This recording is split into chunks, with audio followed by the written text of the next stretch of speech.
Bonjour et bienvenue sur emerald.com. Martin avec vous en ce 13 décembre 2019. J'espère que vous allez bien. C'est toujours un plaisir pour moi de vous retrouver sur nos différents réseaux sociaux.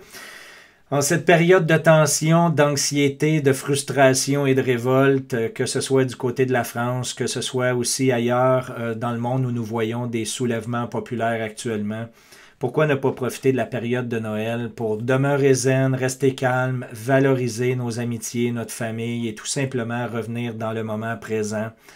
C'est ce que je me promets de faire pour cette fin d'année.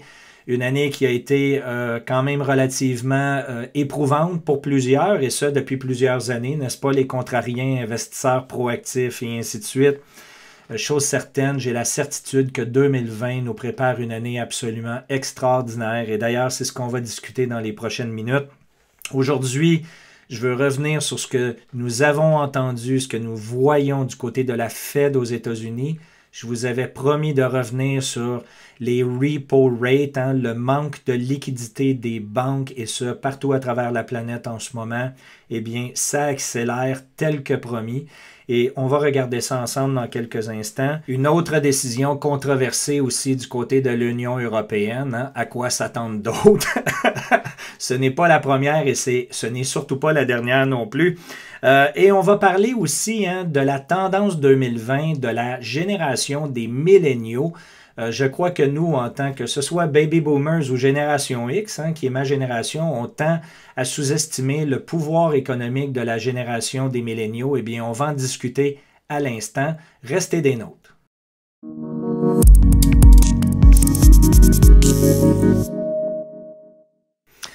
En cette période des fêtes, l'équipe Emeute et moi-même désirons offrir à nos abonnés à l'infolette gratuite un rabais de 20% sur l'abonnement mensuel à nos services éducatifs proactifs. Vous avez jusqu'au 31 décembre pour profiter de cette offre. Vous recevrez le code promo dans l'infolette qui sera disponible ce week-end. Profitez-en bien, joignez-vous à nous et soyez prêts pour bien profiter de l'année 2020. Un service clé en main pour la génération des Baby Boomers et la génération X. Tout est fait, évidemment, pour notre type de clientèle. On vous y attend. Alors, tel que prévu, la situation devient de plus en plus criante concernant le produit que nous appelons les repo rates aux États-Unis. Et comprenez bien que ça dépasse de loin les frontières américaines alors que tout ça concerne les banques mondiales. Les banques font de l'argent en prêtant, évidemment, aux différents intervenants, que ce soit entreprises, fonds de placement, assurance vie et individus. Après avoir été exposés depuis des années à des risques beaucoup plus élevés dans plusieurs produits financiers à fort levier et j'en passe, eh bien, vous comprenez que les banques n'ont plus la liquidité nécessaire actuellement pour couvrir les dépôts qui ont été faits au fil des dernières années par les différents déposants et entreprises. Alors, qu'est-ce qui se produit? C'est qu'actuellement, les banques ne se prêtent plus entre elles-mêmes. Ils n'ont plus confiance de se prêter de la liquidité sous peur de ne pas revoir cette liquidité-là revenir. Donc, la Fed, la Banque centrale américaine, devient le prêteur de dernier recours. Et ce que nous avons vu, ce qui nous a été expliqué à la base lorsque la situation s'est produite il y a quelques semaines en arrière, c'est que c'était tout simplement une situation d'une seule journée, très banale, aucune inquiétude à avoir. Je vous avais promis à l'époque que tout ça était pour prendre de plus en plus d'ampleur et que ça deviendrait une problématique quotidienne, et c'est ce que nous sommes en train de voir. Donc, non seulement la Fed à l'époque prêtait sur une période très court terme de 24 heures avec un taux d'intérêt faible, mais la demande de la part des banques qui manquent de liquidité a augmenté au fil des dernières semaines. Eh bien, la Fed a développé différents produits aussi pour couvrir les besoins. Donc, non seulement ils prêtent sur des périodes de 24 heures, mais aujourd'hui, c'est 48 heures, 72 heures, on va même jusqu'à 14 jours, 20 jours et ainsi de suite. Eh bien, la demande augmente au niveau des chiffres. Donc, si on regarde tous les prêts qui sont faits, et ce, en date d'hier au niveau de la Fed, eh bien, les demandes de liquidité s'adressent actuellement à 368 milliards de dollars américains dans tout terme et tout type de prêts confondus. Imaginez, nous sommes déjà en quelques semaines à 50% de liquidité qui a été demandée par les banques, 50% de la problématique, c'est-à-dire de l'impression monétaire qui avait eu lieu en 2008 lorsqu'il y avait eu la dernière crise financière. Maintenant, ce n'est pas tout. Au rythme actuel des demandes bancaires, on peut s'attendre facilement d'ici la fin de l'année à avoir des demandes quotidiennes de l'ordre de 750 milliards, voire jusqu'à 1 trillion de dollars américains.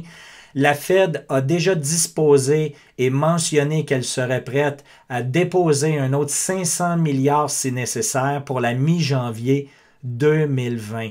Imaginez la position de la Fed qui explose son bilan actuellement. Il ne serait pas surprenant de voir le bilan justement dépasser les derniers sommets au fil des prochains jours à venir. Et comme par hasard, tout ça se produit aussi en même temps où l'Union européenne vient de prendre une décision pour détendre la réglementation sur les besoins de liquidité des banques européennes. Le type de décision qui vient inévitablement d'augmenter le niveau de risque des épargnants exposés au système financier actuel. Tout ça pour deux raisons principales. Permettre aux banques d'avoir accès à de la liquidité de manière à pouvoir maquiller leur bilan financier et présenter des chiffres raisonnables à leurs actionnaires. Et de l'autre côté aussi, donner un outil additionnel à la Fed pour tenter de contrôler les taux d'intérêt qui risquent d'exploser, particulièrement les taux d'intérêt à court terme. Mais vous le savez, chasser le naturel, il revient au galop. Et la réalité en arrière de ça, c'est qu'on vient mettre évidemment un pansement sur une problématique en créant une autre. Et c'est inévitable que tout ça va se transmettre par encore une fois plus d'injections de liquidité au fil des prochaines semaines. D'ailleurs, surveillez attentivement la mi-janvier comme étant une date importante pour le marché financier dans les conditions que nous connaissons tous actuellement. Maintenant, en terminant aujourd'hui, je voulais parler génération parce que je crois que, particulièrement si vous avez des enfants, vous êtes conscient de ça, mais il existe évidemment des valeurs perçues différentes d'une génération à une autre. Les baby boomers ont investi énormément dans la pierre, dans les matières tangibles. Encore plusieurs d'entre nous contrariens sont fortement impliqués dans l'immobilier, les matières tangibles, l'or, l'argent pour se préparer à des crises financières potentielles et ainsi de suite. Mais qu'en est-il des milléniaux? Je crois que notre génération, les X, nous avons une forte tendance à sous-estimer le pouvoir économique tel que je le mentionnais un peu plus tôt. Et question de vous donner des chiffres quand même que je trouve drôlement pertinents. Lorsqu'on parlait d'investissement tangible, il y a plusieurs années en arrière, j'ai fait part à plusieurs amis et clients que j'avais une forte croyance envers tout ce qui était le terrain de camping pour plusieurs raisons. L'accès à la communauté, l'accès à l'eau, l'accès à la forêt et ainsi de suite. Eh bien, des chiffres quand même relativement intéressants ici. Les milléniaux actuellement du côté de l'Europe et des États-Unis qui achètent en quantité, ils sont les plus grands consommateurs de caravanes, de roulottes de camping, de produits motorisés pour pouvoir développer justement cet aspect-là avec leurs propres enfants. Donc, je trouvais ça quand même relativement intéressant de voir que vu que les budgets sont potentiellement un peu plus faibles, eh bien, les gens portent à aller vers des activités moins dispendieuses, préfèrent voyager plus près de chez eux au lieu de faire des voyages en avion et de sortir vers d'autres continents. Ça peut être une possibilité aussi. Permettre aux enfants d'être éduqués avec la nature et ainsi de suite. Lorsque vous faites une analyse de cette envergure-là, cherchez en fait en tant qu'investisseur potentiel à vous sortir de votre croyance de votre croyance locale de où vous demeurez. Si vous pensez que le camping n'est pas une bonne idée, exemple en Europe pour X raisons, parce que vous êtes européen, tentez de vous mettre aussi dans la peau de ce que peut représenter cette valeur perçue-là d'être une famille en camping du côté des États-Unis où les espaces sont beaucoup plus larges, où il y a moins de population, encore plus vrai du côté du Canada, n'est-ce pas? Donc, vous devez avoir un esprit d'investisseur élargi pour bien comprendre les fondamentaux qui sont reliés à des secteurs économiques. Que représente l'économie globale des milléniaux? Écoutez, surprise, 7 trillions de dollars est prévu en 2020.